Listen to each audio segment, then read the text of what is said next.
Everyone, and welcome to a very special video of the day. My name is Tremaine Hayho, and today we have a very special guest. This renaissance of a legendary man has been making movies for a while now.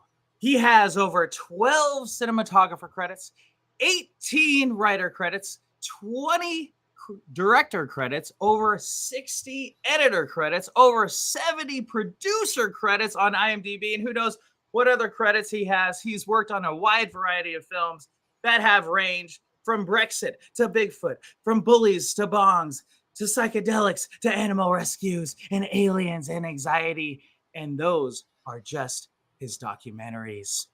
He's made horror movies galore, from Trap in 2010 all the way up to our latest and greatest. We're hoping for big things from CRAVING, who he successfully crowdfunding his campaign last year. And we're going to today tackle strategies of crowdfunding campaign. Also, this is the guy who makes movies that make money. And his YouTube channel shows fellow filmmakers just like myself how to do just that. First, I'd just like to welcome the man, the myth, the independent movie legend, Jay Horton.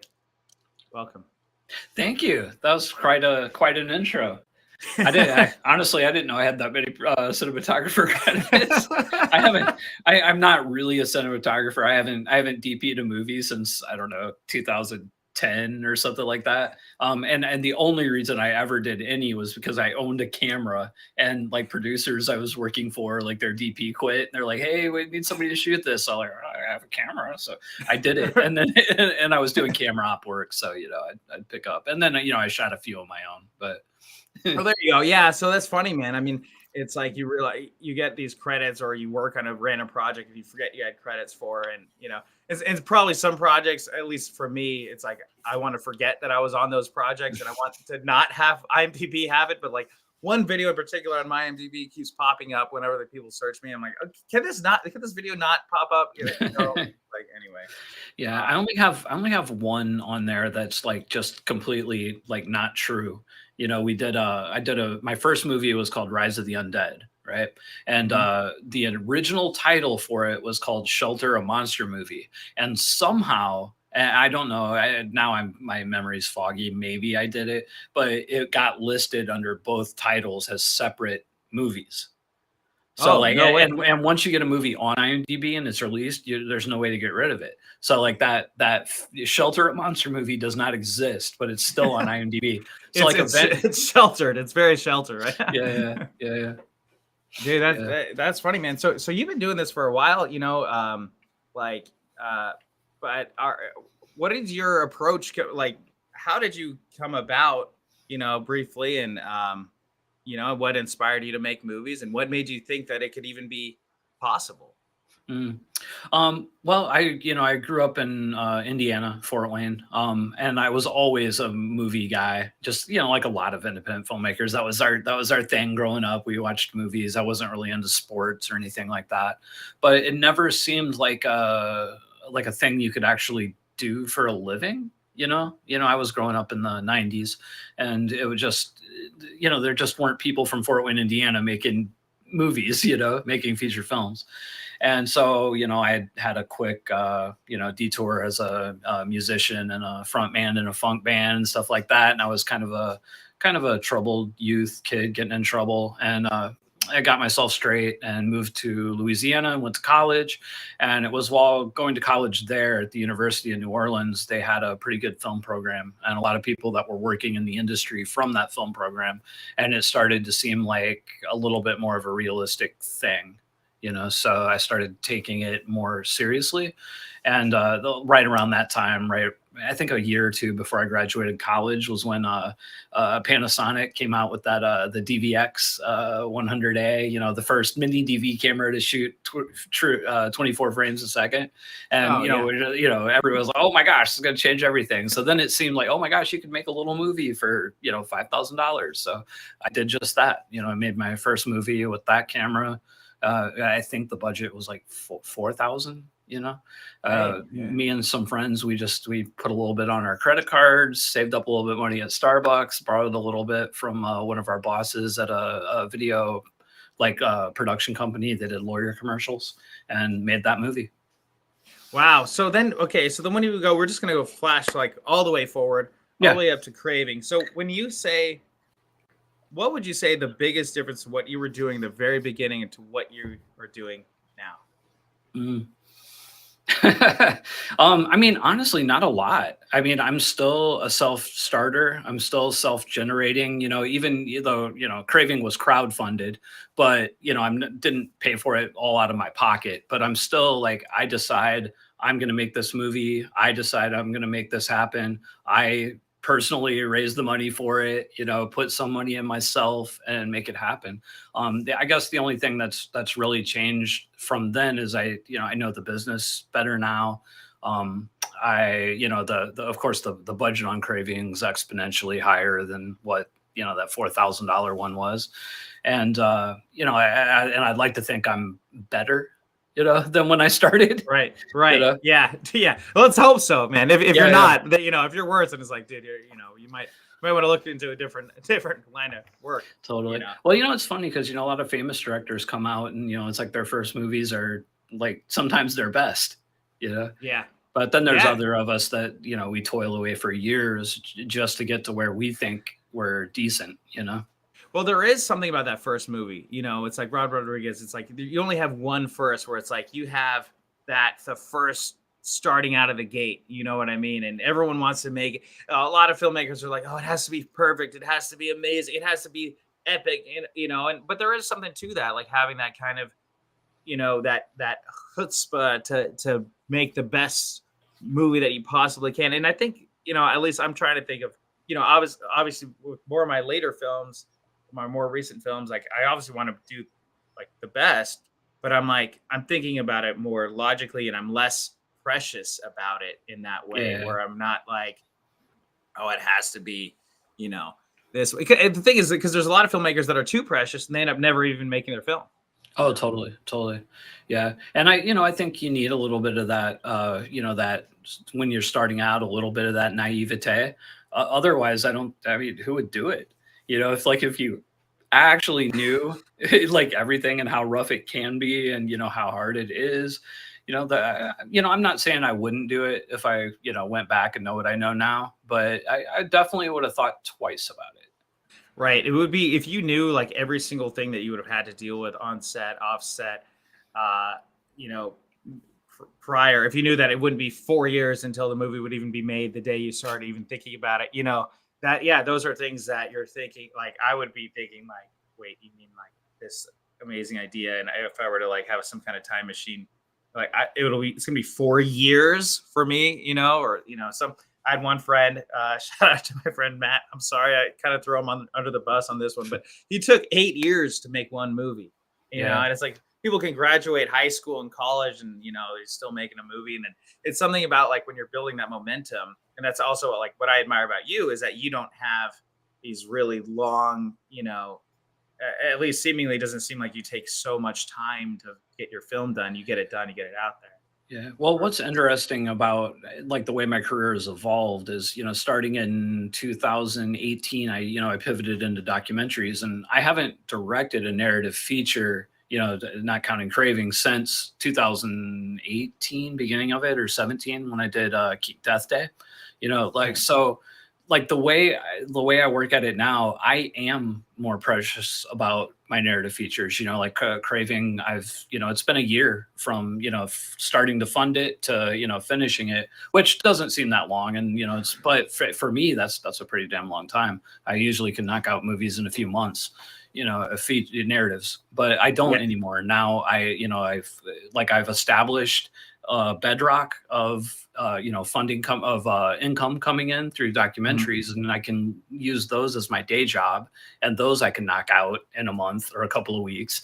But like when it comes to narratives, I spend longer. So Craving took me a year. I'm getting ready to start fundraising on a new one in April, and that will be at least a year.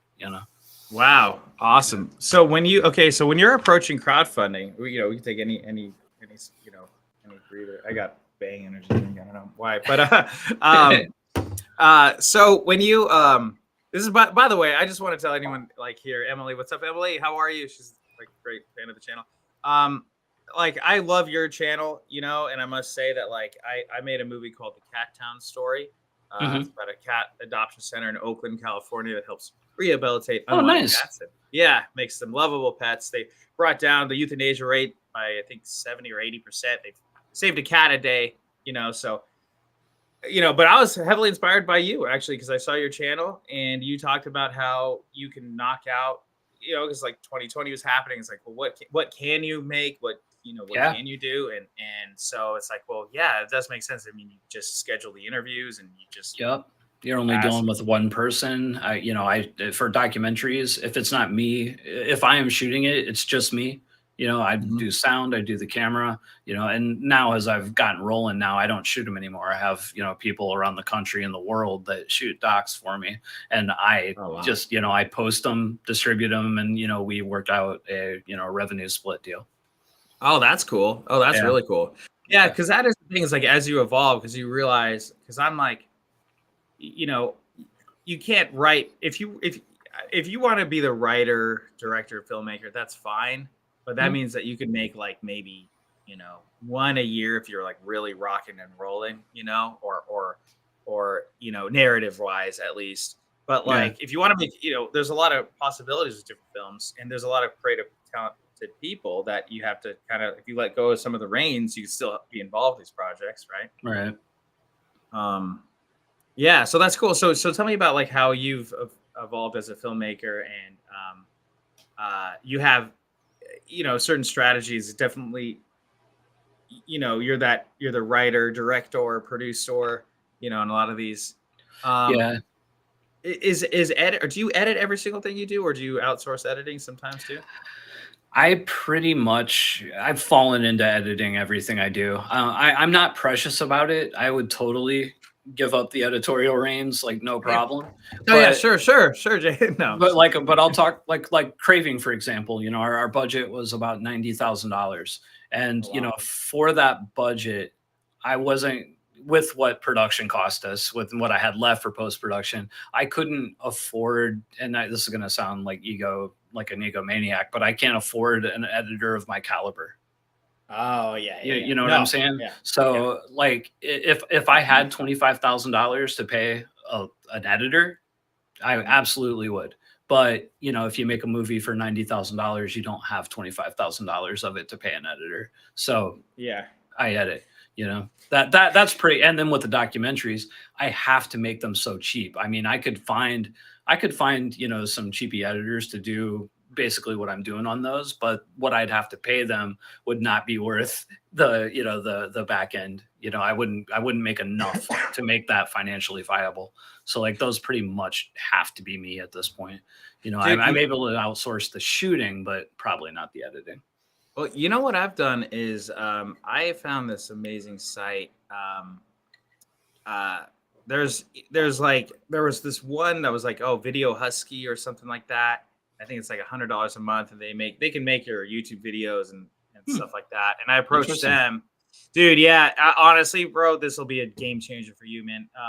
And so actually, I approached Video Husky and told them about what we did and stuff, and they're like, no, hell no, like that's gonna take way too much work, you know, because they say like, oh, unlimited video editing for X amount of thing, you know, X amount per month. This is kind of like it's like a secret, but not a secret, really.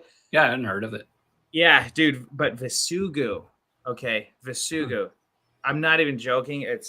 I'm probably, this is like a secret that like, it's not even really whatever. It's whatever, because a lot of filmmakers are gonna sign up for it and they're gonna jack up their prices. Yeah. Dude, it's like $600 or $500 a month, unlimited video editing. They edited Cat Town Story, and you still edit. I mean, you just give them notes, you know, right? And it's more fun, dude, because it's like, for me, I started off as editing.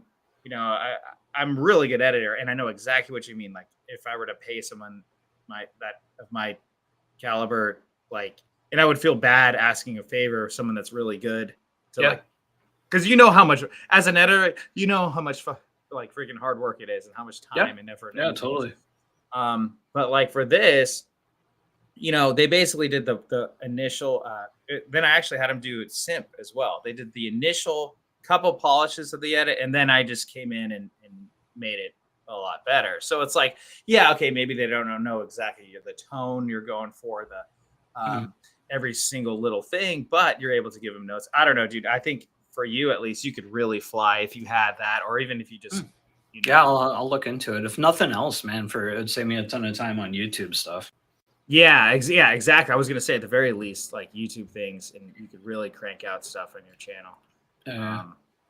Because like I'm trying to get on more on your level, and try to get that. It's always like doing side projects to help fund this and keep the YouTube channel plus more movies, and so it's never ending.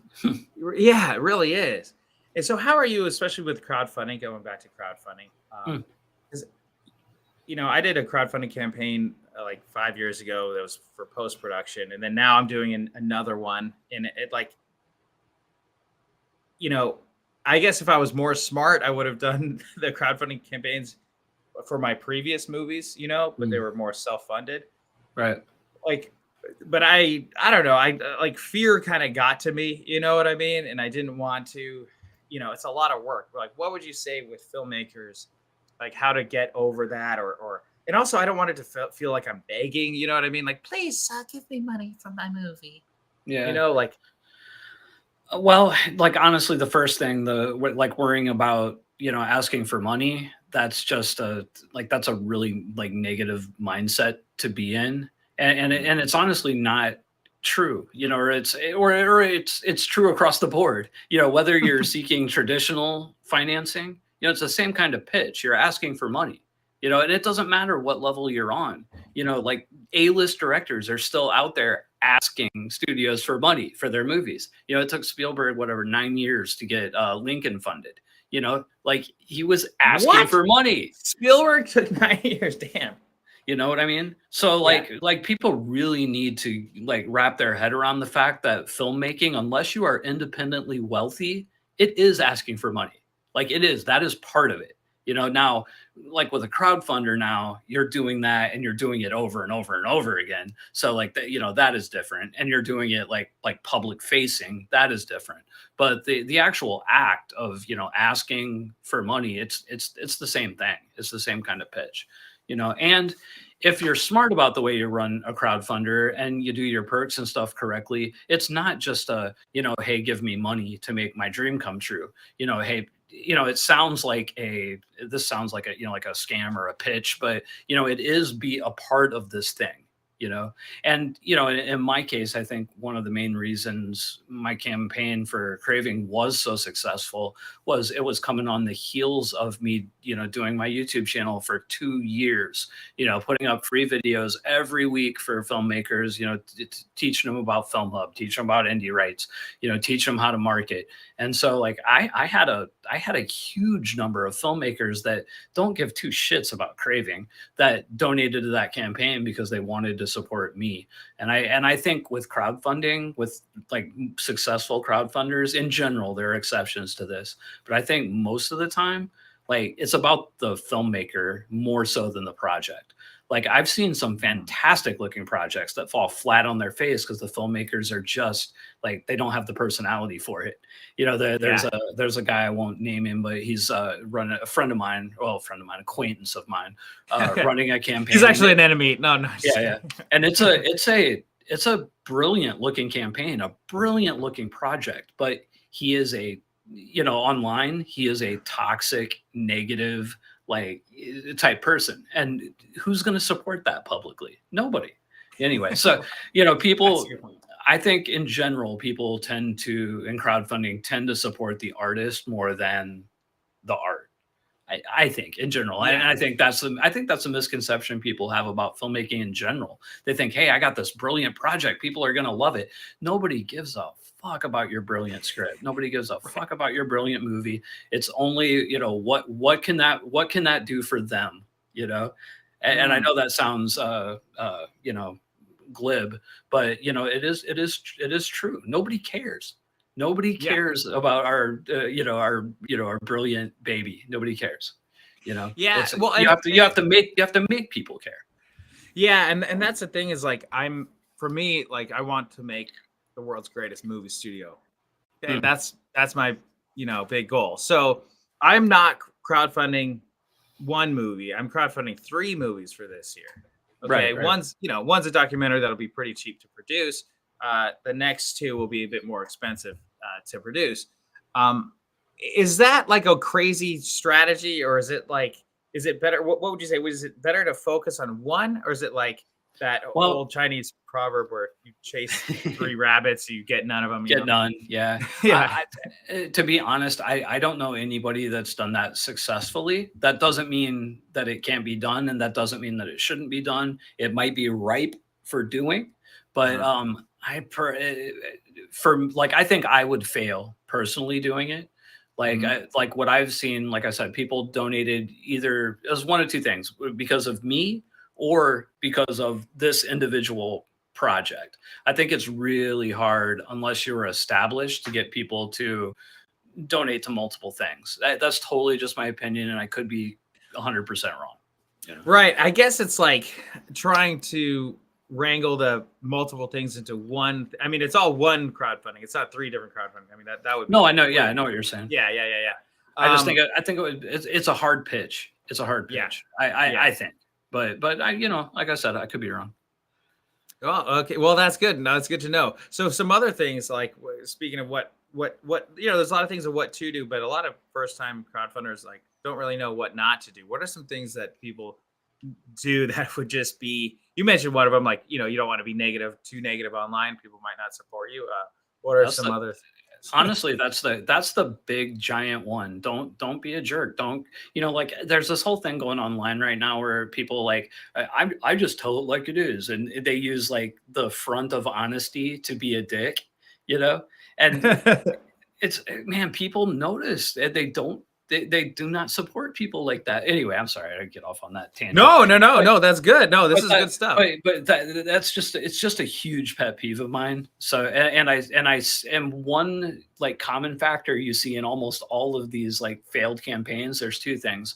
One, they'll be a dick or kind of a dick, and 2, that like there'll be like this entitled kind of post, like I have 5,000 Facebook friends and like nobody's donating to my movie, and they're almost like trying to guilt people into, do not guilt people into trying to donate. That stuff doesn't work. But then like more nuts and boltsy, like I see a lot of filmmakers, they do perks all wrong, and there's 2 approaches to it. You can try to do like low cost, like very low cost perks.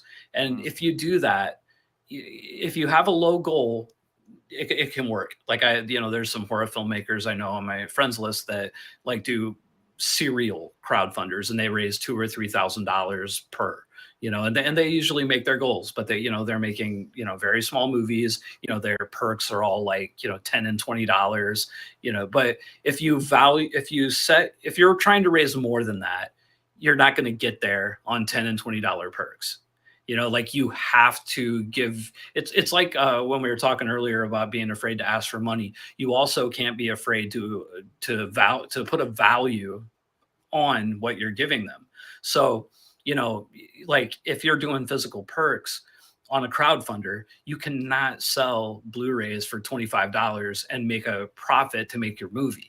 Like the costs, the shipping costs, the manufacturing costs, the labor costs, the time, it's not worth it. Like you have to basically overprice those, so like if you're going to make a go of doing physical perks, like, on CRAVING, we charged, it was like $68 for the Blu-rays, but you know what? We sold over 100 friggin' Blu-rays. And it's going to be an awesome Blu-ray. It'll be super packaged. But at the end of the day, filmmakers got to wrap their mind around a crowdfunder. It's not Walmart. You're not looking for the best deal. You're trying to support the movie. And, the higher end, if you have higher end perks, you're going to raise more money. If you walk the walk, not just, Yeah. And I think, would you say that is it as hard to ask for big money from less people is it harder to ask for big money from less people than it is less money from more people? I think it's easier to, in my particular case, we had pricey perks. Our Blu-ray was $80. We did, on producer perks, our, co-producer was like 2,000. Our associate was like 400 or 300. Our executive was 5,000. And we sold probably 40% of the, 70 grand we raised was through those credits, the high end perks. So yeah, I mean, and just think about it. I mean, if you can get one person to purchase a $2,000 perk, how many was that divided by 20? How many $20 perks is that to Right, get to 200? Yeah, exactly. Or 100. Yeah, Exactly. Yeah. And, Right. and like our campaign had a total of like, I don't know, 530 supporters, but predominantly the bulk of the money came from the big ticket ones. The big thing I learned from it is that the lower, priced items, like they amounted to a very low percent of the overall money we raised. So I'm not saying I wouldn't add any of those things on another campaign, but I wouldn't put quite as much energy into them. I would put more energy into the higher end things. Right. And the other thing I think is important for filmmakers to remember is not everybody out there is you or in your socioeconomic background. So most filmmakers have this thing where they feel like everybody's like them. So if you're broke and struggling, you think everybody's broke and struggling. But there is a huge contingent of people on Indiegogo and Kickstarter that are, they're older, they're retired, they have money, and they want to play in the movie business. They want they want to be actors if that's what you want to do, or they want to be producers, or and they there's people like that they'll chunk down $5,000 to be an executive producer on a movie that looks cool, that they think is actually going to get finished, and I think that's another reason my campaign was successful. I'm not somebody out there saying, hey, support my movie, and I've never made any, or I have 5 or 10 IMDb credits and none of them are anywhere you can find them. I have I've produced over 70 features that are all out there. You can find every single one of them, and that, I think that added some legitimacy to the campaign.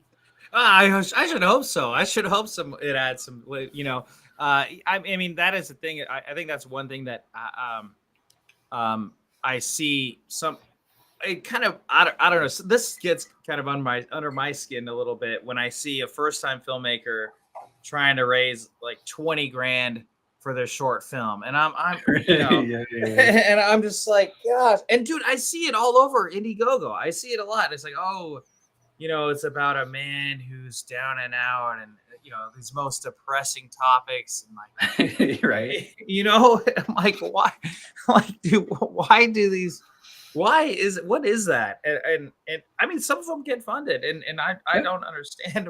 Maybe they have, they get.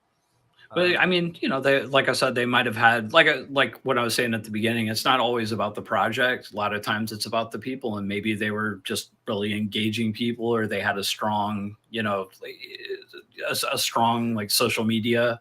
Like, I don't mean like following, but just presence. Like, I don't have a huge social media following.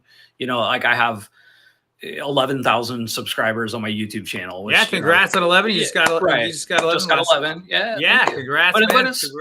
But in the grand pantheon of things, that's not a huge number. On Facebook, I have just over 3,000 friends. I think, which it's more than some, but it's not huge.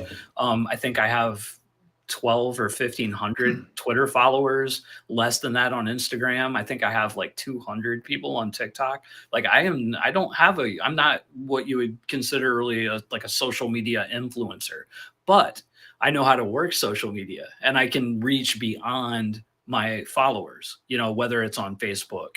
Like when I post a thing on Facebook and I get 200 comments and 1,000 likes or whatever, I would say like maybe 40% of those are from friends.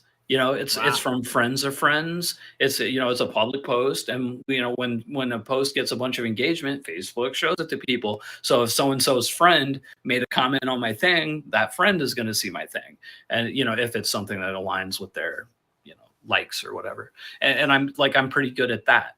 So that I think that so being able to reach beyond, because I think people sometimes think, well, I only have 1,000 followers, and that those are the only people that'll ever see these posts, and that's just not the way algorithms work anymore.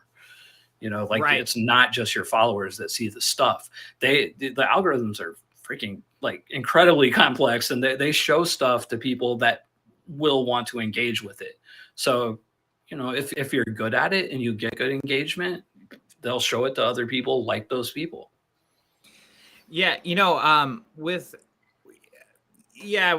that is another like a big buzzword with with algorithms. With a lot of people think, oh no, the algorithm's against me. There it is again. I'm posting this, and it gets thrown.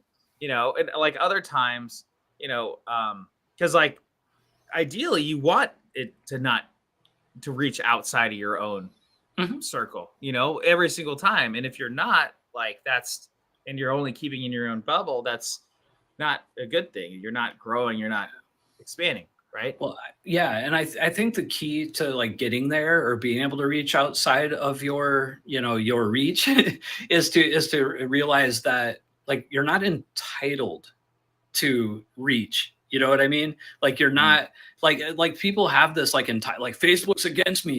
Facebook's not against you. They're against bad posts. Yeah, Sorry. right. Yeah, I mean that is true. Oh, they're against bad posts. They're against like people that if you have 1,000 friends and you make a post and like nobody's seeing it, that's because friends are just not engaging with your stuff for whatever reason. Your posts are not engaging, or they're whiny, or they're negative, or they're toxic, or they're too optimistic, or whatever. Like if you want to be I know this like from filmmaking to like social media, but if you want to be a filmmaker that's making a living with your movies, like this is one of the things you have to learn, or you have to be able to have enough money to pay somebody to do it for you. Otherwise, nobody cares. You could have a great like $5,000 or $10,000 budgeted movie with no names. I mean, it could be like the next El Mariachi, but nobody is ever going to see it or ever know that it exists if you don't know how to get it outside of your reach. If you don't know how to engage people, it just won't. Unless you get really lucky. I find myself a little bit guilty of that because there's certain people that like, it's hard to okay, within like certain, I'm trying not to put anyone on blast in particular, but like within certain like small circles, like, oh, one person will post, hey, I just had an audition. It'll get like 75 likes, 50 comments, all this engagement. Oh, that's great. You go, girls. Another person too will be like, I just thought of this amazing short film idea, 150 likes, 200 comments, amazing, blah, blah, blah, and then someone like me, you'd be like, oh, we just finished and premiered our 5th feature film in 5 years. And thank you all for coming. And it's like, 2 likes. And crickets, someone says, grats, and I'm like, what? Damn it. Like, no, I don't want it to be, I feel like sometimes people are like, I don't want to ever get to that point where it is that entitled like narcissism where it's like, look how great I am. I've made all these things. You guys have made nothing, And why don't I get more likes? Yeah, why don't I get more likes? But it's like having that idea is not getting me more likes. Yeah. Well, so like I'll tell you, like when I got ready to do my crowdfunder, like, and I mean it is very like planned out and thought out. Like I didn't just like wake up one day and like I was good at social media posting, like so I was kind of a little inactive before like 3 months prior to my campaign. And then 3 months prior to my campaign, I was consciously, what am I posting today? How am I going to reach new people? Like, and like what I would do is like, if I would have like a little like creative moment where I like, oh, dude, I would write a bunch of posts like and put them in a text document. And then so for the next day when I'm feeling like crap or I'm just like not feeling like posting, I can go back to that document, copy paste, here's my post, And like that was one trick I used all the way through the campaign. Like I would write whenever I would get in feeling like in a good mood to write, I would write a crap load of social media posts. I think I had like 100 of them before the campaign started. You know, I had at least one for every day. You know, and for especially for Facebook, because that's where I was doing most of my promotion. So yeah, and I would like in the 3 months prior to that, I would make posts and I would experiment.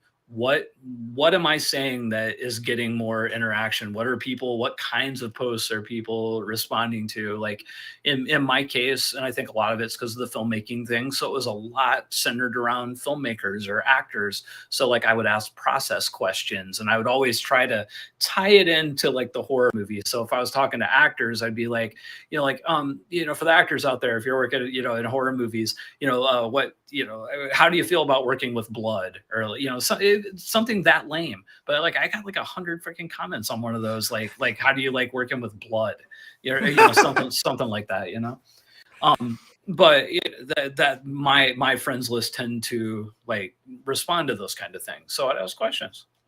Well, yeah, I think that is something that is underrated, asking people questions, and even if they are kind of rhetorical questions or they might be silly. Totally. Well, and it's important to not, at least what I found for me, it's not just simply asking the question. You also have to like within the question give your point of view or talk about it a little bit. You don't just say like, well, who's your favorite new kid? You gotta explain who your favorite new kid is and why. And then people will respond, but if you just like, who's your favorite new kid? You just look like a spammer, Right. True. Or some people will ask the question just because they want to prove their point and tell everyone how right they are. Well, who's your favorite new kid? Because mine's Jerry, because Jerry's the best. And who cares? You guys are all idiots. It's Donnie, dude. It's Donnie. Oh, Donnie. Absolutely Donnie. Fuck. Jesus. But anyway, so wait, Jerry. I was thinking. Yeah, there is no Jerry, but that's cool. No, there's no Jerry. Like new kids on the block. Okay. Yeah. Anyway, I mean, you could have said Jordan. I would have accepted that, but it's. I'm more of a Backstreet Boys guy in general. That's just that's just me. I couldn't name any of them. Oh really? Yeah, I'm trying to think. Aaron Carter. Oh yeah, okay. He was Nick Carter. Sorry, yeah. Not Aaron. All right. I don't know. Yeah. All right. Anyway, we got off a little bit of tangent. Right. Okay, so actually speaking of music, have you had like big licensed music in your films before? No. I've paid a few $100 here and there to license like a song from a regional artist, but for the most part, no. On little stuff, I just don't. I think it's an expense that could be better spent in other places.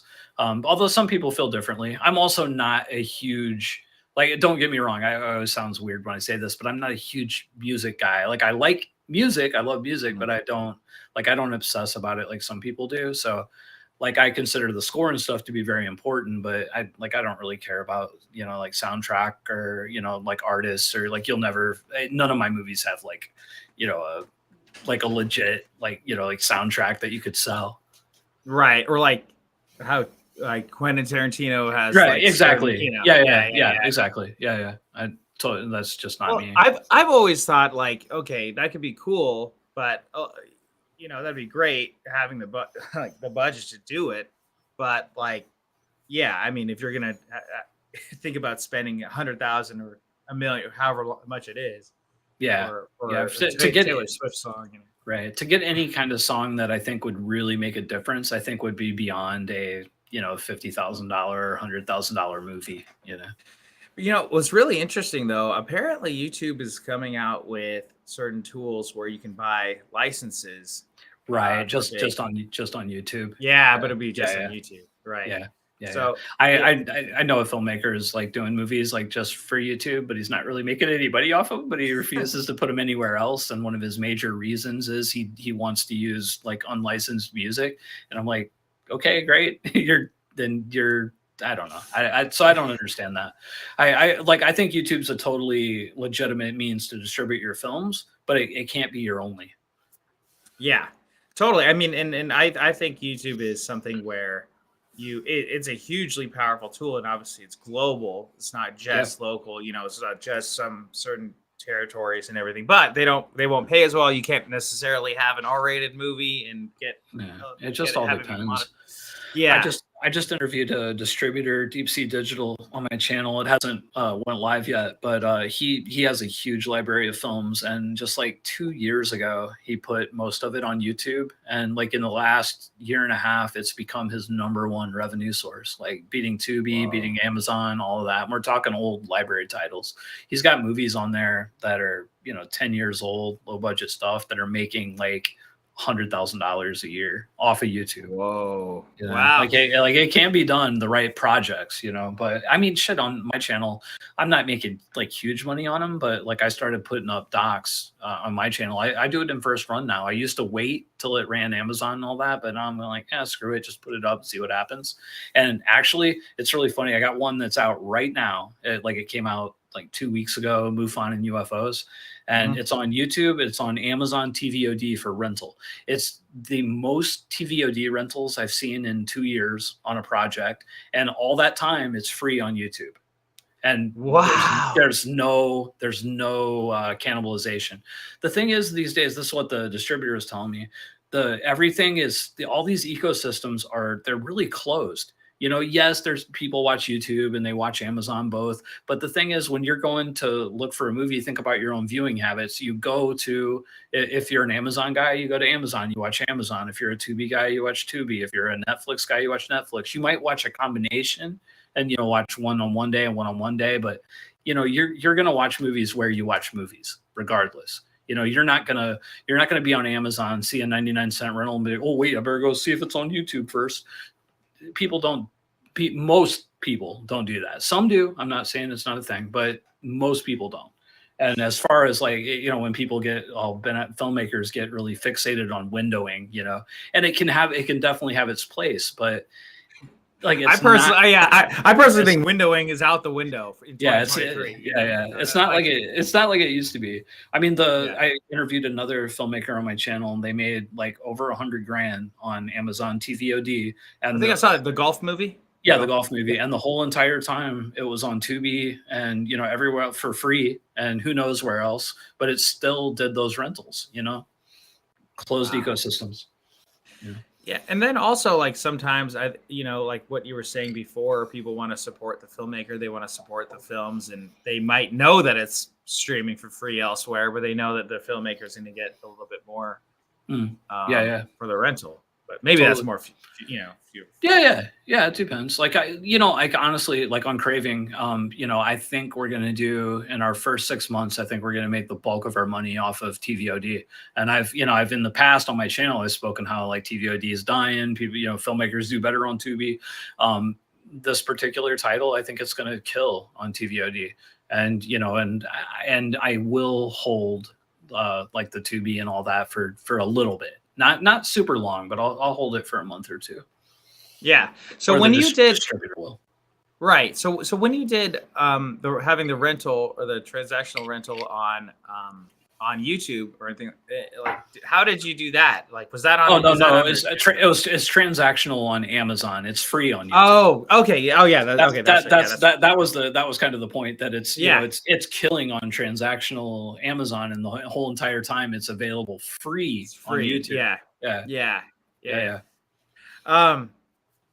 Have you noticed like that? Your YouTube movies have done like some better, like have been, monetization getting better, or things going in a better direction? Like so. A Judging year by ago, that sigh, I don't know. Yeah, no, it's complicated because like a year ago, I first started putting docs up, and I had a few, 2 or 3 that did like $1,000 months on YouTube, whereas they were making $1,000 a piece. Now in the last year, I've had nothing come anywhere close to that. Like I think the most I've made on a feature on YouTube this year in a month was like maybe $500. Okay. But overall, because I pretty much have all of them are on YouTube at this point, one place or another. Now overall, I'm making more money. I'm just not having those high highs. You know, it's just like, but it's like a steadier climb. But it's not huge. Like this month was kind of a low month for me, and I think my top 10 earning, or my top 5 earning projects were documentaries or movies, and I think the biggest one was like maybe $100, you know. Okay. Yeah. So right. so not huge. Like But still, for one piece of content, for 1 month, one piece of content that you made years ago, or months ago. Oh, totally. Right? Yeah, it's viable. And then I have I have projects with distributors that are through MCNs, the multi-channel networks on YouTube, that are seeing, every month are seeing $300 or $400 and sometimes more. Really? Yeah, because I saw it was funny because I have another friend named Jason Horton. And the comedian? Yeah, the comedian. Yeah. Do you know him? Yeah, we're not like buddies, but we've talked a few times. I can hear him say the same thing, but like in his whole way, Yeah. No, we're not buddies, okay? We're not buddies, but he's a funny guy. He's Yeah. That's actually why I changed my name professionally to Jay after he hit like 1 million subscribers on YouTube. I was like, So because whenever I would do movies, like around 2010 to 12, I was directing a lot of movies, and either him or his agent would get calls about my movies like all the time, like people trying to audition. That's what he told me. That's it's funny. Yeah, they're like, yeah, do you know Jason? Like, yeah, I do. Like Jason Horton. Yeah, the guy with glasses, right? Yeah, he's got glasses. Yeah. I think we were both wearing glasses. You both have wearing glasses. Yeah. Well, we're about the same age too. Yeah, that's fine. We don't have to disclose the ages, if you don't want to. Yeah. It's fine. I was. But 21. Yeah, exactly. Yeah, exactly. You're 21. I'm 22. But no, what I wanted to talk to you about, like, what are some of the things that, like, when you are on set, what are some things that really bug you about, like, either people on set or like actors, or or is there anything, or So there isn't. I'm pretty like easygoing on set. Like nothing really gets to me that much. The one thing that does bother me on sets, and this is just how I operate. Like I am there to make my movie and work. Like I am okay with like having fun and hanging out, but when focus is lost on what's going on, I get so mad. On Craving, for example, we had a large cast. It was a pretty big crew. And I remember at one point we were trying to set up a shot, and it was like this, it was like an intimate moment between these two actors, and like they're trying to get into the moment, and there is just blah, blah, blah, blah, blah, blah, blah, blah, blah, blah everywhere, like on the working set. And I had made announcements about it a few times before, and they get quiet for a few minutes, and then it just starts up again, blah blah blah blah blah blah, and I blew up. I didn't I was not disrespectful. Like, do you know who I am? I am the Jay Horton. Okay. No. I just said, guys, this is like I was. My timbre was a little more curt, but I was like, look, guys, this is a very serious thing. I cannot concentrate with all this noise, and I need to concentrate. So right now, if you're in this space, this needs to be like a church. And then, and it was for the rest of the day, and then it got a little noisy the next day. But that's my thing. I'm there to work. I'm not there to hang out and I want it to be fun. I want people to enjoy their work, but I want it to be about the work. There was a couple of people on set that were like doing business on their phones, and it wasn't like, like an actor. So we're talking about like producers and stuff, like that kind of, that bugs me a little bit. Yeah, I think that's a good note for any and all actors and or crew members, is if you are filming, if we are close to getting filming, or on set, like just be quiet. Like you shouldn't even have to be asked. Typically people say quiet on set. Okay. Well, I think in fairness to everybody else, like I try to, put on this, we're all here working together. It's all cool. Like we're here to have fun. And, sometimes that, the nice guy like thing gets you you get you the short end of the stick. Well, But yeah.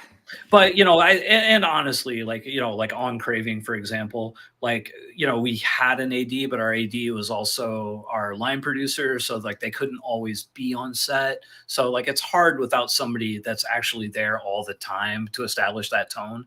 Like it shouldn't have to be the director that's establishing a like let's get quiet and work tone. Like the director should be the like let's work together and have fun. There should be somebody else to do that. You can say it. You need to have an asshole on set. You do. Like, an asshole. You need to have somebody to keep it moving. Yeah. For totally. Sure. For sure. Yeah. I think with my latest one, Simp, we didn't have an AD, and we had a really close net cast and crew, so it wasn't really a huge issue. I guess my thing would be if we're in like a one room set and there's a couple people here, just don't like, I don't know, or like, are people like being on their phones and stuff, or they're like staring at the actress, like weirding them out. You know what I mean? Right. Like stuff like that. I don't know. It's like I'd rather people if you're not doing anything, if you don't have a job on set, if you're not acting in the thing, get the hell out of the room, and be quiet. And I think it's like set etiquette. Set etiquette is a big thing, and something that might seem to be very basic. Goes a long way. There are some actors that are there because it's a fun time. You're in a great location. There's lights, camera, action, food, everything. But it's like it's fun. But like it's we're here to work, and especially if you're the one that you've got a lot riding on this. With your money and career time, everything on the line. Like it's more. You have to. Take it a lot more seriously. But okay. And then another question. So, okay, I've noticed like a theme about some of your movies. I mean, you got some serious things like anxiety, documentary, which is cool. And like, I definitely get anxious myself, like big time crippling type anxiety things. Yeah. I wake up with it every day. Like that's really it's my default state. I work on it actively to keep it under control, but like it's very problematic for me. Man, yeah, like I have to do a lot of things to like just shut off my brain, and sometimes even I guess thinking about things in advance too much. Yep. I think that's what I really get in trouble. And I think about the times because there's times where I'm money and I'm not anxious at all or anything, and I'm just go, I'm good to go, like no fear. And then stop, and then it's like it gets quiet, and it's like so what were a couple of things that your takeaway from that documentary? The anxiety one? Yeah. I mean, I just that I wasn't alone in it, because I think that's something that a lot of people that suffer from it, and especially if you have it severely, you feel like you feel I hate it. I don't want to use the word special, but you think you're unique in those feelings, and we're not. It's a pretty universal thing. There's people that have it worse than others, but it's a pretty universal feeling. I think for something for people, I think it's important because for people that don't have it or don't understand it, they're like, dude, just feel better, man. It's all good. Yeah. You're gonna be fine. Like, just smile. It's like, it's not, it doesn't help, Right. But yeah, but you have stuff like you got serious things like anxiety stuff, and then you've got Bigfoot and aliens. Okay, so what is your draw? Do you? And I'll ask you a really hard, tough question right here. Sure. Right on the spot. I'm ready. Is Bigfoot real? Do you believe in him? Do you believe in him? Okay. No, not at all. And then, like a follow-up could be like, is it just a cash grab for you? And the answer is no. Well, kind of. But honestly, the through line that runs through all of my documentaries, like I am interested in people. So like when the partner that I work with, Jeremy Norrie, when he came to me about doing the Bigfoot documentary, I could care less about Bigfoot or cryptids or any of that crap. I do not care. But I am fascinated by people that really do.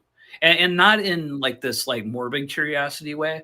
Like you'll notice like the people that we do interview, they are passionate about it. They are positively passionate about it. They're not out there, you know, crap talking other people. They're like they're just like good people that are really into this weird thing. And so like, you know, every Bigfoot documentary that I've done, it's more about the people and less about Bigfoot. Bigfoot's like the selling point, but it's really more about the people. You know, I did a documentary called The Town That Loved Bigfoot. And it's about this little town in oh God, now I can't remember. Tennessee or Georgia. Fuck, I don't remember. Somewhere in the South. And the town is Alabama, Evergreen, Alabama. And same difference. It's all the same. No, the town was literally dying. It was one of those little tiny towns, like, you know, just you know, dying. You know, like a population of like 600 or something. And one of the like the mayor or, you know, one of the you know, city guys was doing a road trip somewhere and saw this big giant ceramic like Bigfoot thing and was like, man, we should buy that and put that off the interstate. And so they went and did it. They bought this like $5,000 like Bigfoot thing. They set it outside their interstate, and people all around that friggin' county now, like they it's a destination place. People stop and get their picture take with it, and then they go have food at the diner. Then they buy a couple of trinkets. It literally, I mean, it's probably an exaggeration to say it single-handedly saved the town, but that's the but it's but that didn't save the town. Your documentary saved the town. Yeah, exactly. but you know, so it was all these people that were just, and a couple of the guys were very adamant, like I believe in Bigfoot, and some of them were like, no, I don't really believe it, but you know what, it like people love it. Like I see my kids' eyes light up, you know, so like they, you know what I mean? I like that. I think that's a story worth telling, you know. I'm also, you know, I smoke a little weed here and there, but I'm not a huge like cannabis guy. My partner that I worked on the docks with, Jeremy, he was huge into cannabis in the industry. Like, you know, he worked in it before it was legal, after it was legal, you know, and we did a couple of documentaries about cannabis and its uses in working and fighting cancer, you know. And so, right, you know, there's this guy, Pete Seiss, and you know, he talks about how he's led like, I don't know, 50 or 60 people into remission using a very specific mixture of, you know, cannabis oil, like the Rick Simpson oil. Now, whether I 100% believe that oil cured the cancer or not is kind of irrelevant. He believes it, the people believe it, and they're talking about it, and they're crying. It is impossible like not to be moved by that, you know. So like I love those kind of stories. You know, I'm a dog lover, so I did a dog rescue one, and it's kind of a same thing. Now I really do love dogs, but I'm not like, you know, signing up for, you know, like dog expo things and whatnot. But right, but I made a documentary about it, but I'm not an expert on it. Like I really like, you know, anything that I'm slightly interested in, or I don't know much about, or I know that people are passionate about, it's a way to learn about it. So like that runs through every documentary that we've made, and none of them are like straight up exploitive. You know, even the UFO and like Bigfoot things, they're not like, oh my gosh, what was that? It was a Bigfoot. You know, like we're not doing it. We're not purporting that it's real. We're just talking to the people in a real straightforward manner. And, you know, and it's probably why, you know, our documentaries maybe don't sell as well as some of the, you know, the missing 411 crap, you know, because like we're taking a more journalistic approach to it. Right. You're not trying to sell the sizzle of yeah, exactly. Yeah. So like pretty much every single one falls into that. I mean, there's been a couple where, yeah, you know, like, you know, at this point, I think we've covered the Bigfoot thing, but you know, every now and then those things sell well. So, you know, if a new guy comes in and like, hey, I want to do an interview with this guy, we'll probably do it. There was a movie called it was a Bobcat Goldthwait movie. Yeah. Did you see that one? Yes. It's a found footage movie. Yeah. Something Willow Creek. Willow Creek. Yeah, Willow Creek. Yeah. And I was actually really impressed. Yeah, really really impressed with that. Like that was something that it was probably like, if that was before, I don't know, I feel like if that was before Blair Witch, like that it would have been like a Blair Witch. He's a really good filmmaker, Bobcat. Like he's done some really good movies. The stuff he did with Robin Williams, man, every single one, they're fucking great. World's Best Dad is is my favorite, but really, I haven't seen that one. He's a great director. From his first movie was Shakes the Clown, it's really good. Who starred in that? Oh man. Anyway, I'm sorry, we're getting off. I think he starred in it. He starred in it. Oh yeah. And, but Adam Sandler's in it for a minute. It's like it's really good. It's an old movie, like 94 or 5 or something like that. And he makes a movie like once every like 5-6 years, but they're almost always great. Yeah, it was cool. It was something for like, because I was looking at making a found footage type movie, and so I was looking around at a bunch of different movies, and just plugging my headphones in real quick. So yeah, and he said how he wanted to approach it as if, every take was like one take, like everything was, so it wasn't like this whole, oh yeah, they found someone in the woods, right. Someone died, and then they chopped it up and made it all like hyped it up. I thought that was a really interesting way to approach that. So like, were you like, you've been doing indie movies for a while. Have you wanted to be like, hey, I want to make a big budget blockbuster movie, baby? Oh yeah, of course. I mean, that's why I started doing it. It's just my whole like wants and needs have evolved over the years. But just like everybody else, man, I started out and I wanted to be Robert Rodriguez or Quentin Tarantino or Spike Lee. I wanted to be one of those big '90s guys, and we were all sold the bill of goods that we all could be, and it just that's totally 100%. And then over the years, I fell more in love with the process of doing it, and it became more about doing it than like the result of it. It became more about doing it, and then in the last like 5 years, it's become like, also this is how I completely make my living now. Like I no longer work for anybody else. I don't do freelance stuff. I don't do any consulting gigs anymore. Like all I do is make my movies and my YouTube videos, and that's it. So and that is like that's neat. Here we got this for him. Here we go. Yes.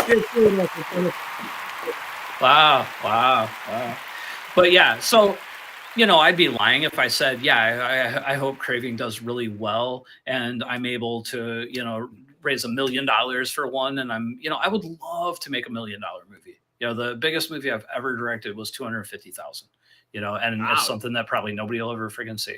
I did a movie for a filmmaker who wants to do his own like Netflix channel. So he just creates all these movies and they just don't go anywhere. Like it's on, I think it was available on like his website for a little while, but it had Leon, Leon Black. Robin, yeah, Leon, the guy from like Cliffhanger and 5 Heartbeats and all that. Had Robin Givens, Richard Roundtree, had like 7 or 8 names, all black names. It was a movie about a lawyer who was kind of an asshole, and he died, and then he was on trial for his soul, kind of a heaven can wait kind of thing. Oh, that's kind of cool. Okay. Yeah. And man, we had I forget the cameras we shot on, but we had these really awesome Cook lenses. DP was really good. Like it was neat. It had great like camera movements. It was like really good actors. I'm still like, it's not my favorite movie that I've made, but it's the slickest by far. And you can't even. There's like a little tiny sliver of it in one of my director's reels, but like that's it, man. You can't even publicly. Does he just doesn't want it to go anywhere else? He doesn't care, man. He married some billionaire's daughter. He doesn't care. Yeah, I think he's doing like plays now, like basically trying to do like the Tyler Perry thing, but like a Kmart Tyler Perry. Okay. Sorry, I probably shouldn't be saying that, but I don't care. I don't care, dude. I'm gonna make it short. Today Horton puts him on blast. The Kmart Tyler. Just don't mention his name. No, just kidding. Yeah, exactly. No, it's funny. He couldn't do it himself, but he could hire somebody to kick my ass. You're right. Yeah, right.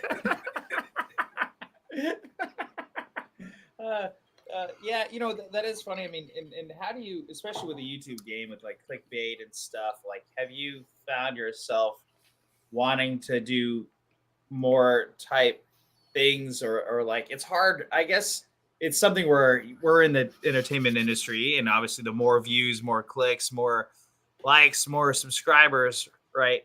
Um, but you have to have some kind of level of respect to it too, don't you? Well, so I look at YouTube differently than a lot of people. Like it's not my main thing. Like it really is just legitimately a side thing. I mean, yeah, I'm happy that it's grown to the point where I make a little bit extra money with it, but it's nowhere close to my main revenue source. So for me, it really is just like I can keep it pretty pure. I'm not really like, you won't catch me doing reaction videos or anything like that. Like I've never had a video like one of my filmmaking videos do more than say I think my biggest one has like 10 or 20,000 views, like so nothing real viral. And I mean, yeah, there's part of you that yeah, you do crave that, but you're craving that. Yeah, craving that, but I don't like I'm not chasing it like at least right now, although the thought has occurred to me a couple of times in the last year because you know the movies, on the documentary side anyway, ever since like Amazon, when they stopped taking docs, like my documentary revenue took a big hit. And it's one of those things where you don't really realize how big a hit it is until like 6 or 7 months down the line, because everything's on a 3-month delay or a 6-month delay. So, it wasn't really until like mid 2022, almost a year and a half after it had happened, that I was like, oh my God, like I made 40% less this year, Oh, and yeah. and like Tubi has kind of come in and it's like kind of filled that void, but at least as far as documentaries go, at least as far as my documentaries go, I can't speak for everyone, but I don't see anywhere close to the kind of revenue that I was making on Amazon when even at a cent an hour. Like they could keep it at the penny as long as they were getting on Prime. I was still making, a couple of grand a month on certain documentaries. I don't make that on Tubi, so that has hurt. And, and then it gets me thinking like, and Tubi feels like it's going to start sliding off. I don't think it's not going to be like Amazon where they're just going to shut it down, but has more and more content floods. I think, the lower budget stuff, it's just going to be worth less and less. So the only thing that has seen like steady growth, not huge growth, but steady growth and no dipping, has been YouTube. So I have thought about like, expanding what I'm doing, but I have at this point anyway, I'm not quite ready to go 100% into it. I got at least one more big feature after Craving, and I'll see kind of what happens from there. But I kind of think that, it sounds kind of crappy towards YouTube, but I think it'll kind of be like my last resort. If nothing else is growing, I'll jump in fully into YouTube. Yeah, I think I'm at that point where I'm like, I guess I'm like, I probably should be just fully jump in on YouTube, even with feature films, because there's a lot of frustration that I had with all the other apps that pay even, way more, that you don't deal with when it's YouTube. YouTube, you can control easily the thumbnail. If you make a mistake, you could change it. Yep. For people that, I mean, you already know for people at home, but I mean, as a filmmaker, you could actually schedule exactly the day. Like, hey, the what a concept! What a concept! You can schedule. Exactly like how many people are watching, like the age ranges of people that are watching your stuff, their geographical, where they're from. Like, I mean, you could, like a savvy person can really take data from a YouTube channel and do wonders with it. I use YouTube data to help target, when I'm doing Facebook ads for a movie, I'll look at the documentaries I had and what were the age ranges that were watching, A Home for Spot.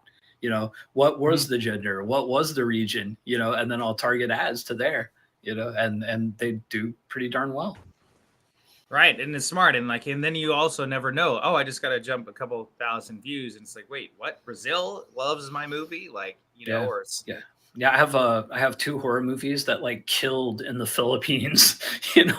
I did like 200,000 views on Edges of Darkness, so it was like almost all Philippines.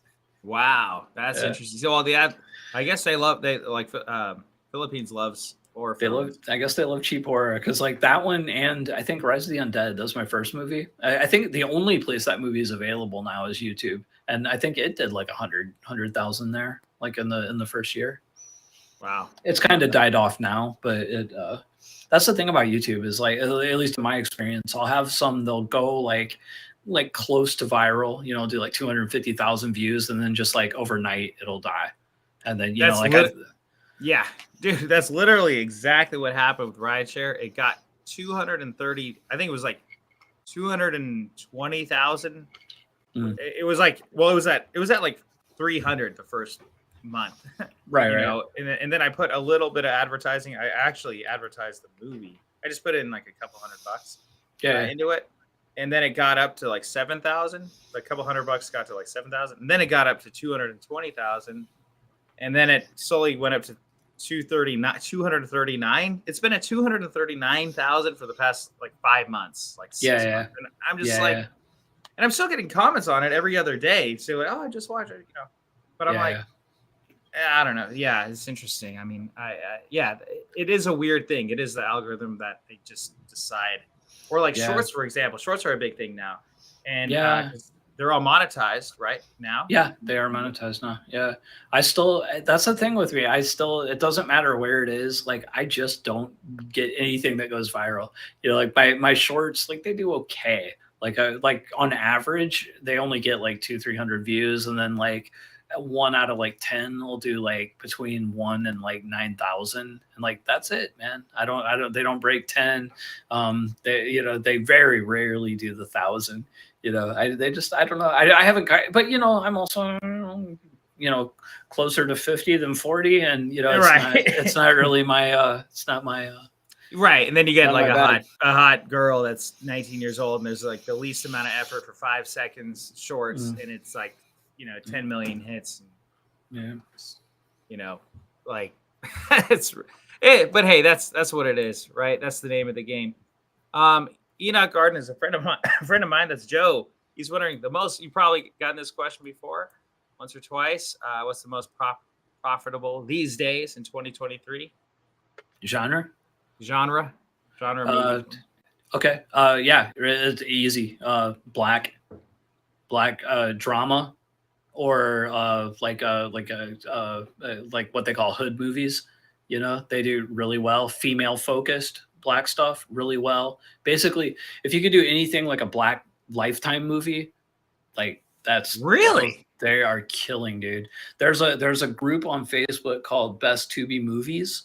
It has like I think they have 150,000 people in there now, and it's the most engaged movie group I've ever seen in my life. You're talking like posts with thousands of likes and shares, and it's predominantly Black audience and Black filmmakers talking about these movies, and they are killing. Like the distributor that I use a lot, Indie Rights, like they're top 5 or 6 movies are almost all in that category, and we're talking people that are making, like, not all of them, of course, but the top ones, they're making 6-figure quarters, sometimes months. What? They are killing it. At least what I think the reason is, it's an underserved market. Like if you go into the multiplex right now, there would be 24 screens. How many of those are Black movies? And the ones that are Black movies, how many of them are about like lower socioeconomic like background folk, and how many are women focused? That's a Hollywood. The only thing I think it was like the woman king. Does that count? I guess not really. It's a historical epic. Yes, it is woman, and yes, it is Black woman, but it's not the same thing. And it's like 1 out of like 100 that were released this year by Hollywood. So like Hollywood is not making those movies. So like I think now, and so a lot of white filmmakers will hear that and be like, well, I can't do that, blah blah blah. But Like, don't think about it like, them. Think about, like, why is this? It's an underserved market. They're making movies that people want to see, but that Hollywood's not giving them. So what can I do as a white filmmaker to, to fill a void? And Right. that answer is not simple. I honestly couldn't tell you what to do. I could tell you what not to do. Don't make an Amityville horror movie. Don't make a slasher in the woods movie. Don't you know what I mean? Don't do what everybody else is doing. Yeah. That what's really funny is that, like, that was not the answer I was expecting. I thought you were going to say a horror movie, because that seems to be like the tried and true indie filmmaker. I mean, there's always a place for good horror movies. I mean, horror's had a great year this year, like in Hollywood. Look at Barbarian and fucking Terrifier 2, Jesus, or they're doing this. It's great, and there's that's always going to be there, and horror is always a good entry point for people. But the thing is it's gotten cheaper and cheaper to make movies. Everybody's making them, man. I mean, I have at least 100 friends on Facebook that are making like some kind of low budget horror movie right now. I'd say as I just make a low budget horror movie. But, right. Yeah. But you're doing it because you love it. You want to make it. I am doing it and I'm also doing something a little different. It's not just a straight horror movie. It's a crime thriller / horror movie. It's a different kind of monster. It's a different kind of story. It's not a cheap.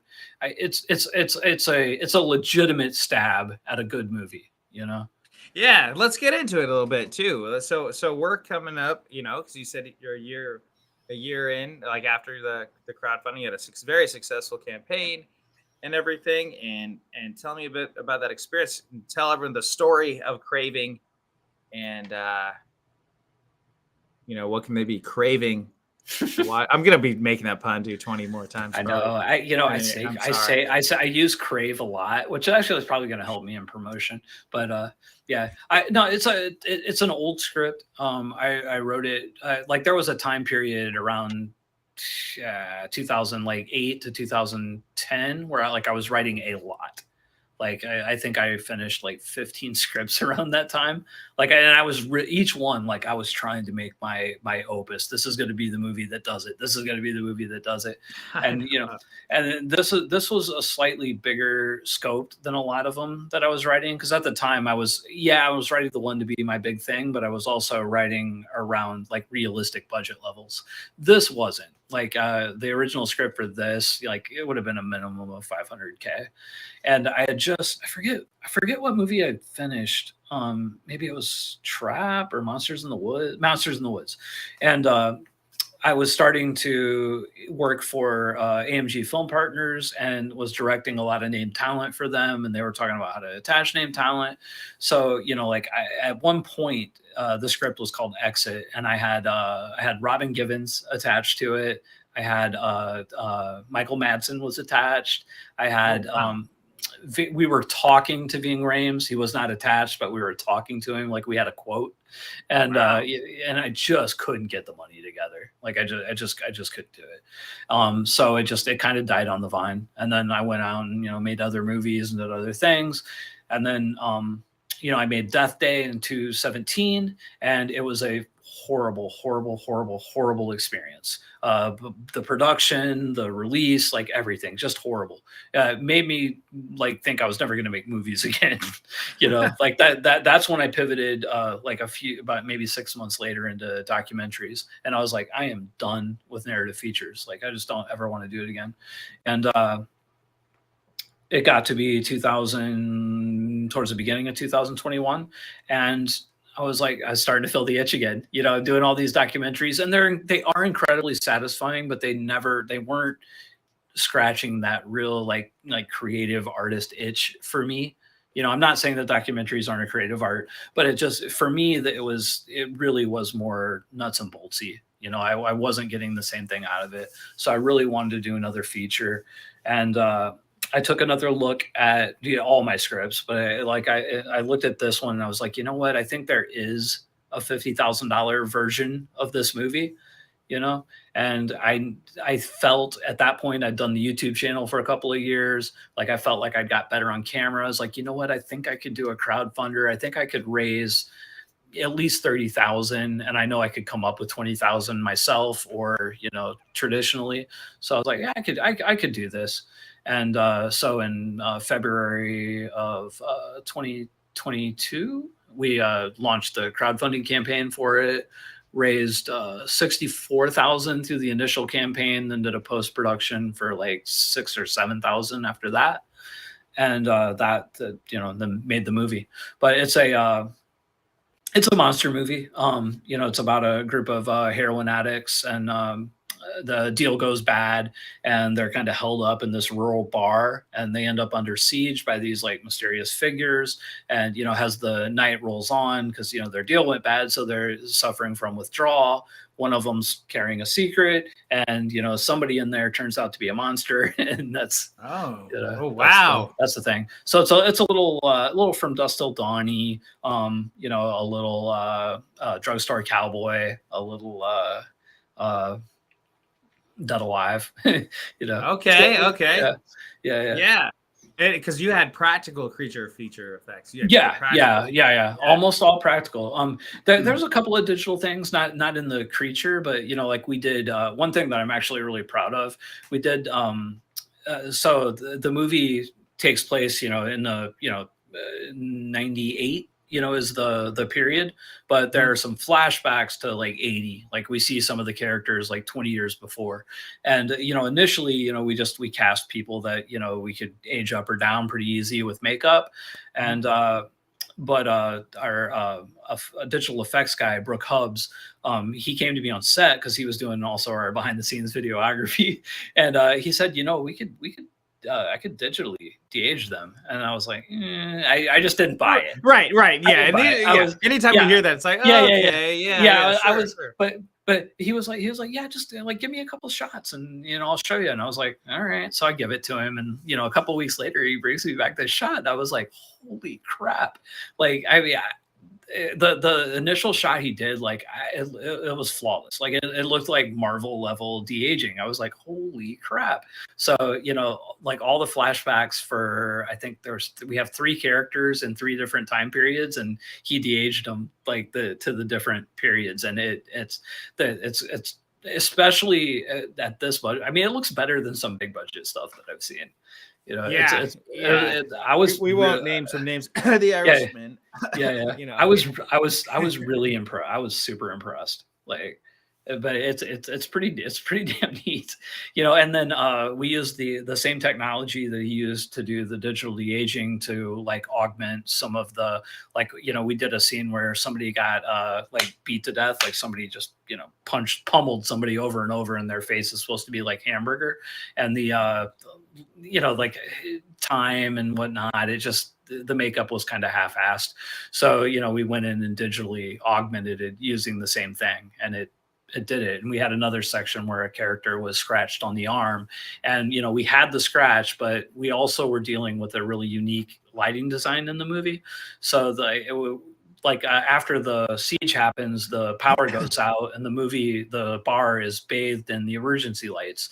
One of them's a red emergency light from one side of the room, and the other one's blue. So you have this like my room right now, have this red and blue cast. So the red was on the arm, and the scratch didn't read. So we just digitally augmented it. Like you can't tell, but it just looks like a scratch, but it's digital. Well, that's a smart thing. That's the way to use digital. Yeah. I was about to say, it's there to supplement the story, not to replace the story. It's there to enhance the creature, not to just be the creature. We have a shot where a character basically gets a part of their body ripped in half, and and we had a real on the set, like, bloodstream coming out of it after the thing was ripped. But, and again, we just did because when it first happens, like there was a slight delay between, the pull and the blood explosion. So, we like digitally went in there and added a little bit of a spurt at the beginning of it to match the two, and it worked great. So like I'm totally not like against using some digital effects. I just, and I'm also not one of those horror directors like we're all practical, blah, blah, I don't, if it works, it works. I don't give a shit if it's CG or practical. But in this case, it was 85-90% practical. All the monster is practical. We didn't do any CG augmentation on him. Yeah. So yeah, let's talk a little bit about the monster. And actually, if you don't mind, I'll bring up at least from what I have. And if you need to take any breaks or refills or anything like that, feel free. No, I'm fine. We can. I want to just show because I want to show some of the audience, some people from the Indiegogo. By the way, what's up, Steve? Welcome back, Steve. Wait. Okay. Yeah, because what you were saying, the red and blue, because people could hear it, but then to see it is actually really cool. Like these shots, these shots look really awesome. Like it has like the whole that poster is really cool. Yeah, I got that done on 99 Designs. Are you serious? Yeah. Nice. Yeah, you can get some really good work from it. Yeah, sometimes I've got some that are not great, but that was. Yeah, you guys are seeing some behind the scenes footage of his latest movie, CRAVING. Kevin Caliber. That's a cool name. He's in like a lot of type stuff. Yeah. He's been in some big stuff too. Like he had a really like a decent sized role in Future Man in the first season. Oh, okay. Yeah, and also like having it. Would you say for people, I'm guessing most of the story takes place at the bar. Right? About 80%. Yeah. So what I'll say is like that. So that's a smart thing to have a single location and all. But like CRAVING wasn't exactly like if in retrospect, it was probably not a wise movie to try to shoot on the budget that we did. Like one of the first things that people always say when you're shooting a low budget movie, like limit your cast, have a small cast, single location. So we had like 12 principal cast members and they're all in that room, so like, it was like a full, I think we were in the bar for 7 days shooting. So, it's like 7 days with 12 actors, having to be covered even once they die, they're still, like the body's there, like, right. Yeah. So we had, it was probably like, I maybe should have cut down the cast a little bit, but I didn't. It worked out. But you're like, guys, you like come up with that realization the first couple days and said, you're like, oh, I'm really sorry about your character, but we have to get rid of it, man. They're all this is the scene where everyone gets gunned down. I didn't see that in the script. Well, it was just written. It's actually a really great script, Yeah. I mean, I'm an editor. I'm usually really I'm good with coverage. I'm good with knowing where actors are and keeping track of everything. I have shot lists and all of that, but I almost don't need them. Like I could, I can kind of write them and then just go off book. But like in this case, like I started to do that a few times and I got lost because, again, I had all of these people and the people are moving from here to there and oh man, it was a lot. Like we didn't have a script supervisor. And usually, again, I'm an editor. I'm the director. I've done a lot, and I know I hear filmmakers say, "Well, I don't have a script supervisor," and 99% of the time they're full of shit. But before this movie, I've never had a script. I've had script supervisors on a movie, but I've never done a movie where I really felt like I had to have them until this. Oh yeah, I mean, because it's just like all it takes is one person moving one thing. And then they go back to the angle and like, oh, the pillows or the thing's angled this way, or the cup is off the floor. Yeah. The other way. Yeah. Like I said, I'm usually really good with it. But when you're dealing with like 12 people in the same room, that it got difficult. But but again, we did it. I didn't use a script supervisor, and I really didn't have any like major continuity problems in post. It just made the set for me a little more uncomfortable. Yeah. So when you're thinking about that, and as filmmakers or people that are, you're on set, you're working with 12 actors, for example, plus crew, plus everyone else. Yeah.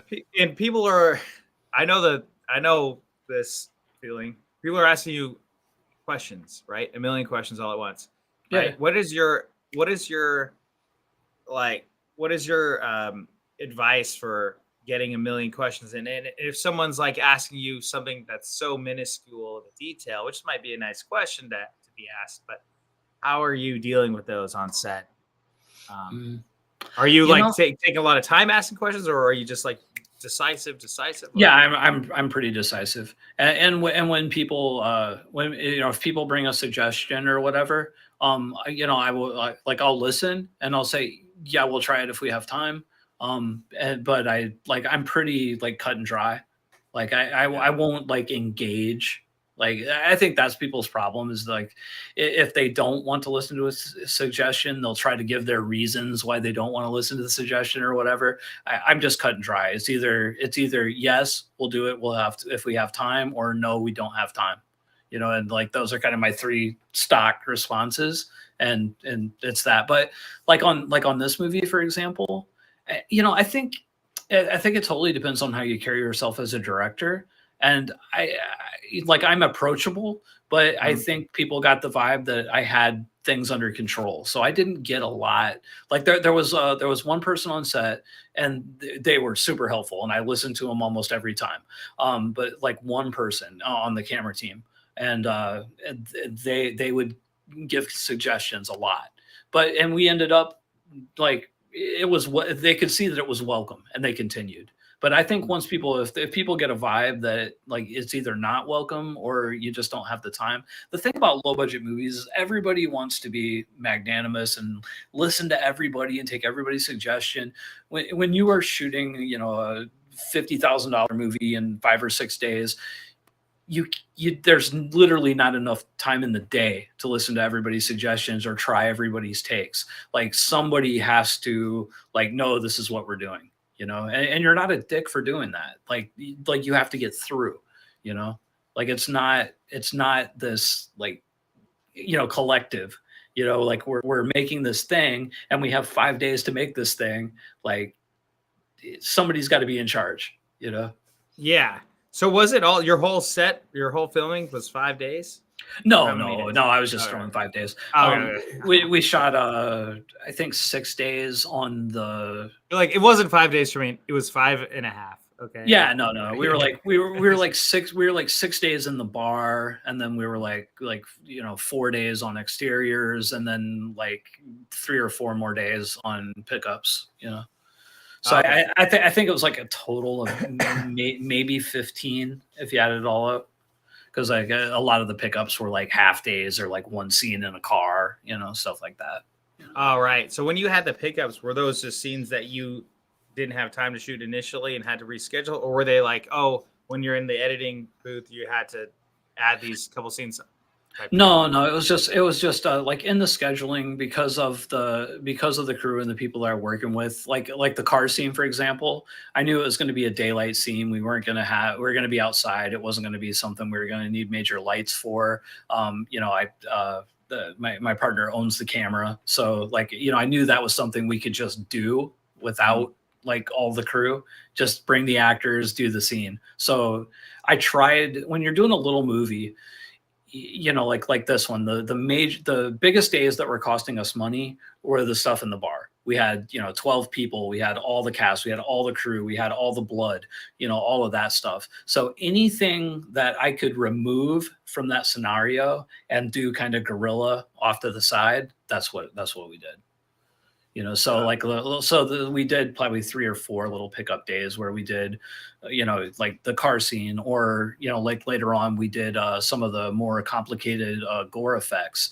Like, we had a patio in our backyard. So we went out there, we dressed the floor like the bar, put the barrel down, shot it at night and did inserts there, like outside of the set location, because we knew those effect shots were going to take 4 or 5 hours, and we can't take 4 or 5 hours on the 6 days that we're paying for the main location. Right. Yeah. Within that same. Yeah. Yeah. So that was going to be my next question was that a real bar location, or was that a set? No, it was a set. Yeah. Oh, okay.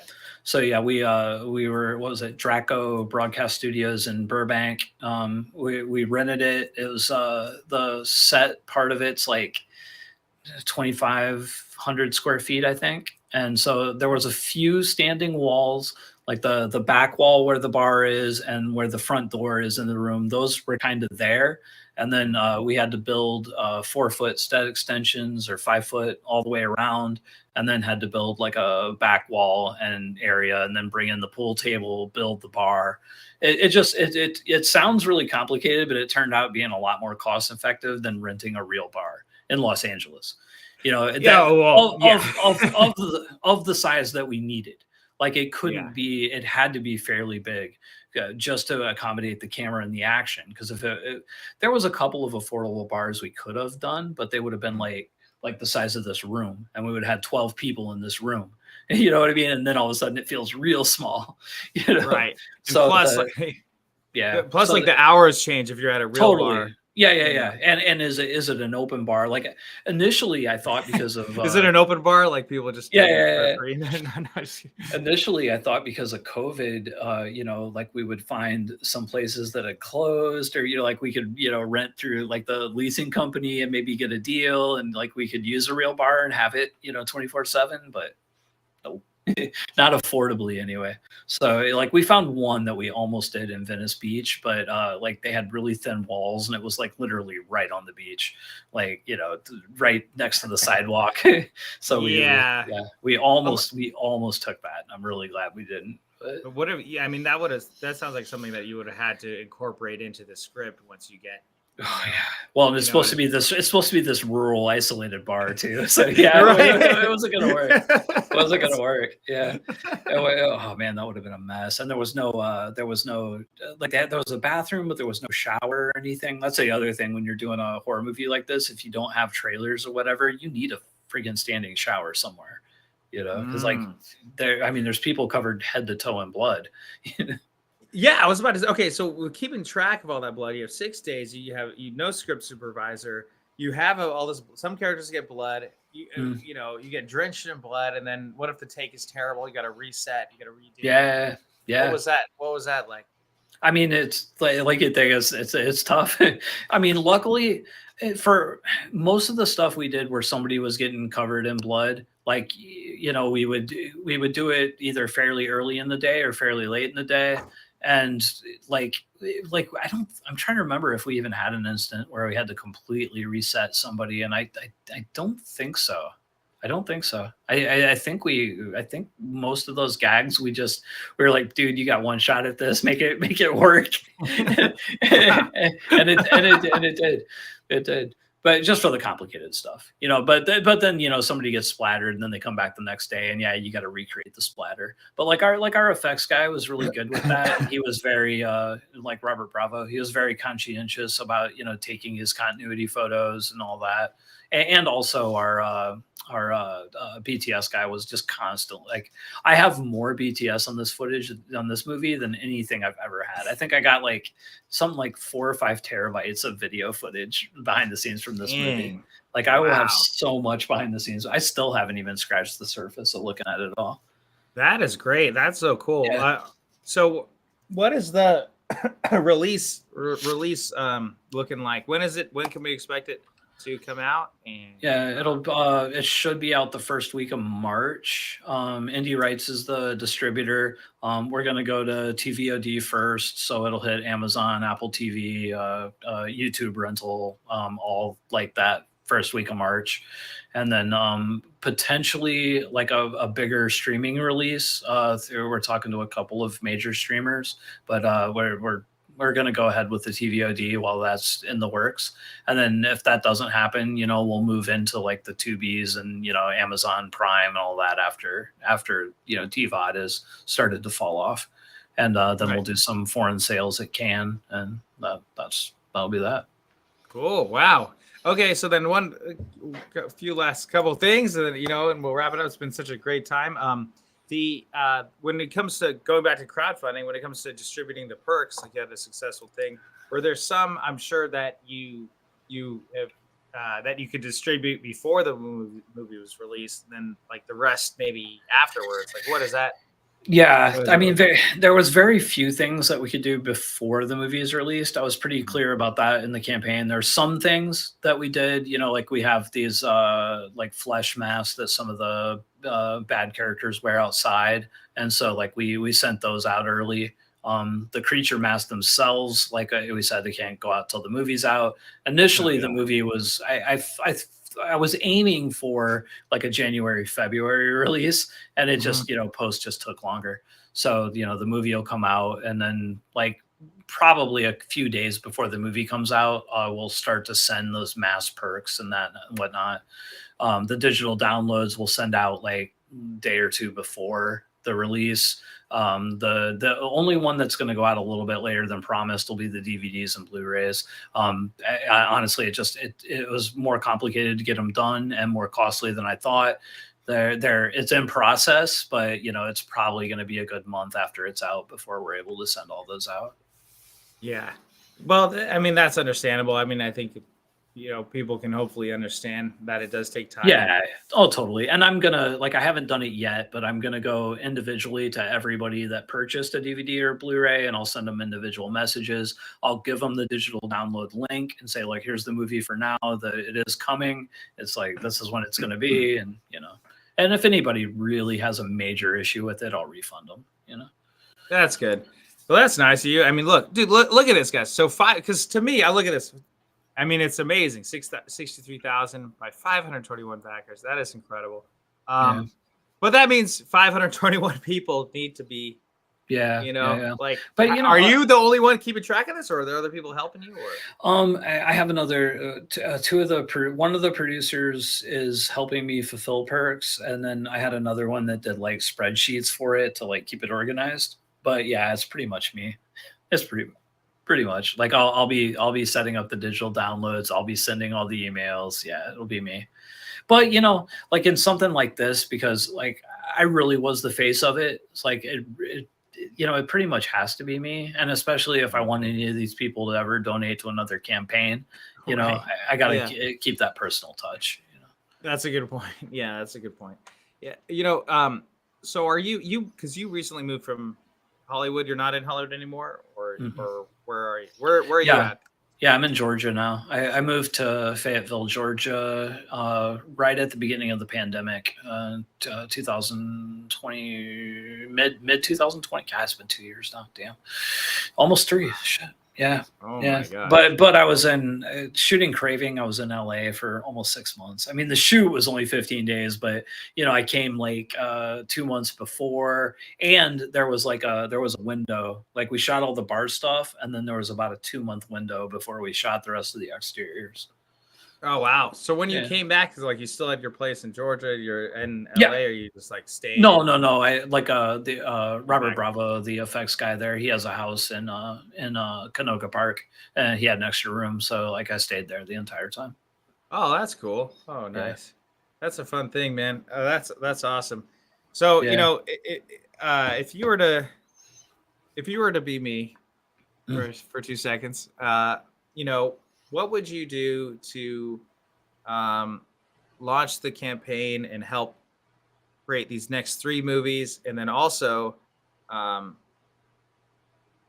keep moving forward and get to a point where eventually I can help create movies and help produce movies for other filmmakers such as yourself and stuff like that? What would you do?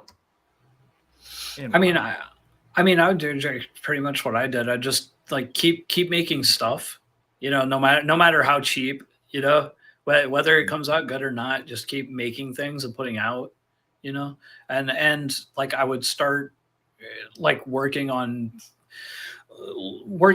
like how to present myself online. Like I don't follow you online, so I can't say whether. Oh, okay. Well, you got to change that. Like, come on, dog. Well, what I mean, I think we're friends, but I don't like, you know what I mean. I don't see all the posts. I don't see what you're doing, so I can't critique what you're doing. Yeah. But I'm saying like one thing that really changed for me, and it all centered around me starting to do the YouTube channel, was starting to look at what I'm doing like less about me and getting what I want, and more about like giving people what they want from me.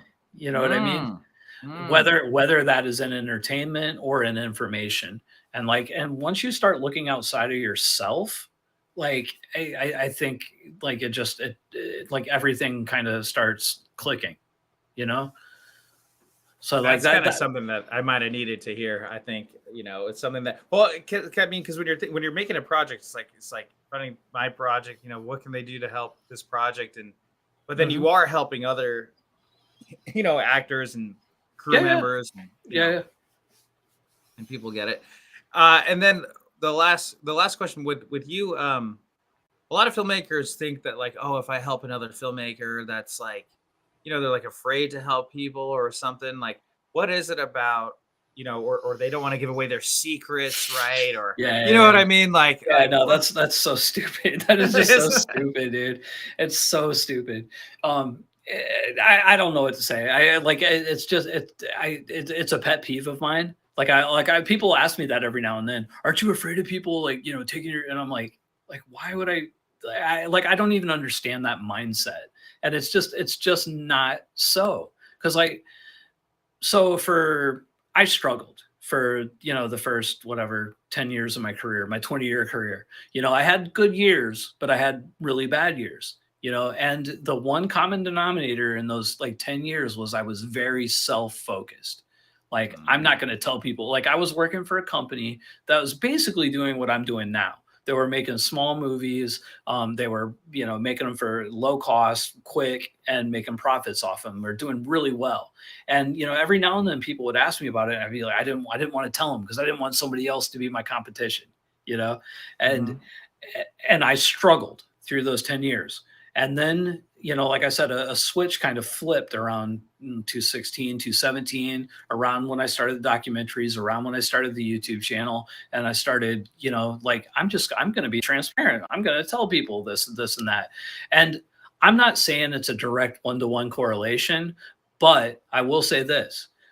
My life changed 180 from 2016 to here. And not just financially, like, I'm happier. You know what I mean? I have more friends. I have better relationships. I interact with people better. Like, my life is better when I started at least trying to be more of service and make it less about me. So like that's the proof's in the pudding. You know what I mean? And so that's what I would say. I think that, you know, worrying about, or, you know, keeping our things secret, it's you know, it's bullshit. Because at the end of the day, you know, success is about execution.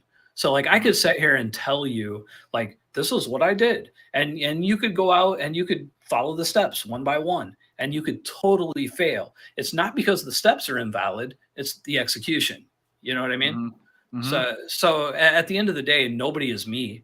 So like, they can't do exactly what I'm doing, you know, and most of the people that want to don't have the skill set. You know, like I've seen at least a dozen other filmmakers try to follow in my footsteps on YouTube, you know, and not that I'm like some big YouTube phenomenon, but you know what I'm saying? Like they see what I'm doing. And then like a few months later, I'll notice, you know, people on my Facebook group doing videos very similar to what I did, or this or that. And they're almost always they're falling flat. You know, and they're, well, I did everything you said. I don't understand. Or I was doing consulting. I was consulting people, doing paid consulting for, I think, like 2 years ago.